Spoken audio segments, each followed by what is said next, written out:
Summer of 1973, and to a disappearance that has never been explained.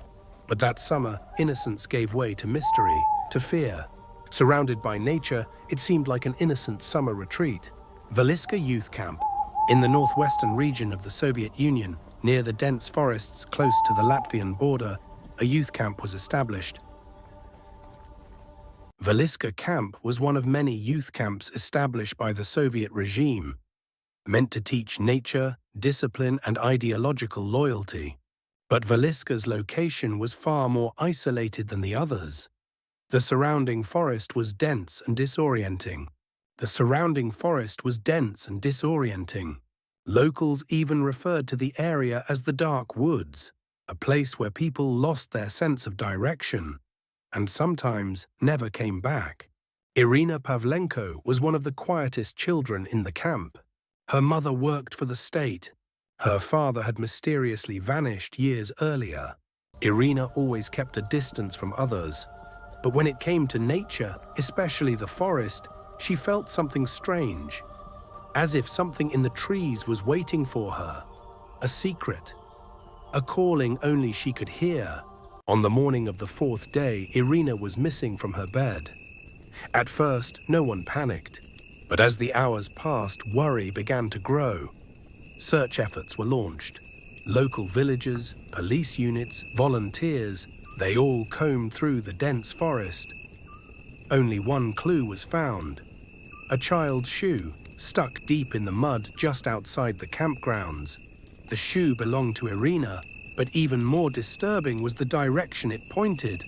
It looked as if the child hadn't walked into the forest, but had been dragged. There were no footprints, only a chaotic trail, as if something had pulled her into the woods. Some campers reported hearing strange whispers coming from the forest that night. It sounded like a child's voice, but the words were impossible to understand. The camp director tried to suppress these stories to avoid panic, but with each passing night, the whispers seemed to come closer.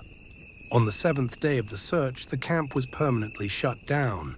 No other trace of Irina was ever found, and Valiska Camp was never reopened again. The place where the shoe was found had been marked as a restricted area on old Soviet maps. The reason for the restriction was never explained. Despite days of intense searching, no body, no other trace was ever discovered. The incident was officially recorded as a wild animal attack. Irina's family received only a short, cold letter, and the case was quietly closed. But as the years passed, strange events began to occur around the abandoned camp.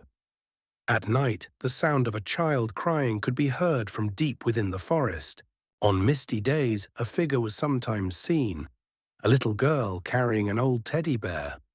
When paranormal investigators visited the area, their equipment malfunctioned.